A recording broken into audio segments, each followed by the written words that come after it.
The opening round of the Intelligent Money British GT Championship was a thriller, simple as that. It all started into turn one when slight contact between the Team ABBA Mercedes and the Balfe Audi delayed the Audi and allowed Richard Neary through into the race lead. It was, apart from that though, a clean start. Alex Maliakin bounced over the grass in the red line racing Lamborghini, got away with it. Down at Cascades, Neary got the lead, Graham Davidson went second, and Balfe was struggling in the early stages, eventually settling into 6th place just behind an all-Mercedes battle ahead of him. In GT4, again, not a great start for the Audi, which initially lost the lead for Steller Motorsport, whilst there was contact that saw John Ferguson's Mercedes in the beach at Lodge.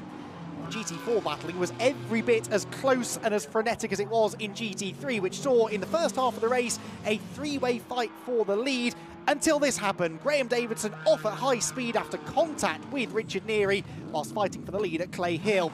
That happened just before the pit lane window opened. It was a very busy pit lane, and Jules Gounon, delayed slightly leaving in the pit lane, had a lot of work to do to get into contention.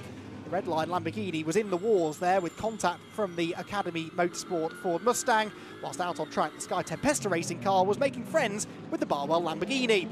It got very touchy-feely there as Gounon got up the inside of Jamie Stanley and got ahead of the McLaren into what became second place after a number of penalties for leading contenders in GT3. Ram Racing were thrilled with that. The penalties, meanwhile, were not just confined to GT3. Darren Turner had the lead in GT4, but a short pit stop meant he had to serve a stop-go penalty.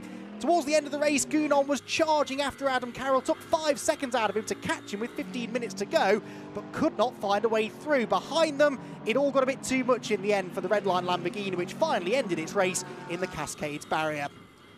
As we went into the final stages of the race, the Jamie Caroline-driven Mercedes was in the wars as well, but this was the picture at the front of the field starting the last lap. At the end of the last lap, though, the Balfe Audi was back ahead. Adam Carroll and Sean Balfe take the victory, while Steller Motorsport convert pole in GT4 into a race win as well. Audi's on top at Oulton Park.